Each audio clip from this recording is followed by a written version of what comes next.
مشاهدين نشوف اش طاري. احنا حاليا كنتواجدوا في الجرائم اللي ارتكب السفاح.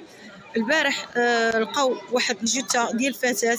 اليوم في نفس المكان في واد حصار تلقاو جوج ديال الجثث، وحده مدفونه في الارض اللي غادي نرجعوا غنوريوها لكم، ووحده في هذا المنزل هذا.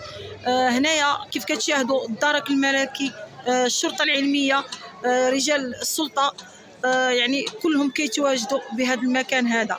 يعني هذا السفاح هذا كيفاش كان كيستدرج الفتيات باش كيقتلهم بهذه البشاعه هذه، بهذا الشيء اللي كنشاهدوا حاليا.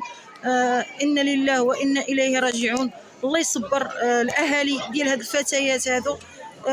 يعني كيف كتشوفوا هنايا كاينه رجال الامن